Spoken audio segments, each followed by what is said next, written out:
I'm going to use concrete manipulatives to carry out the operation 615 divided by 5. My first step is to make 615 using the place value counters. You can see here I've split it up into a place value grid. So I've got 600s, 110 and 5 ones.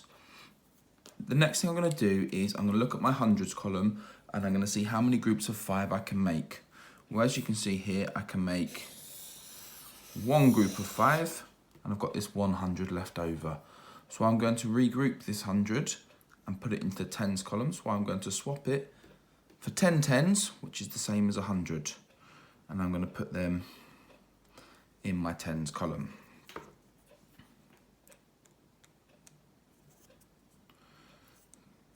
So we now have 11 tens in the tens column. So I'm going to look at how many groups of 5 I can make from that, which is 2. There's 1. And then there's a second group. There, I have 1 left over.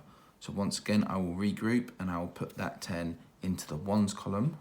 I will swap it for 10 ones. Okay, so I've now got 15 in the ones column. Oh, there we go. Which, as you can see, I can split up into 3 groups of 5. Okay, so I've got 1 group of 100, 2 groups of 10s, and 3 groups of 1. So that gives me an answer of 123. As I move away from using the concrete manipulatives, I can represent the place value counters by drawing them pictorially. I've got the same calculation, 615 divided by 5, and I've represented it in my place value chart. You can see here I've got 600s and I want to split them up into groups of 5. So as you can see, there is 1 group of 5 there and there's 1 left over. I'm going to move that 100 into the tens column, which is going to give me 10 tens. So 1, 2, 3, 4, 5, 6, 7, 8, 9, 10. So I've now got these 10 plus this one, so I've got 11 in the tens column. I'm going to split them up into groups of 5. So I've got 1 group here and a second group here. Okay, so I've got this one that's left over, so I'm going to move this over into the ones column. I've already got 5 in the ones column and I've moved another 10 into it. So I'll represent my 10 like this, 1, 2, 3, 4, 5, 6, 7, 8, 9, 10, which gives me 15 in the ones column. So I'm going to put them into groups of 5, 1, 2, 3.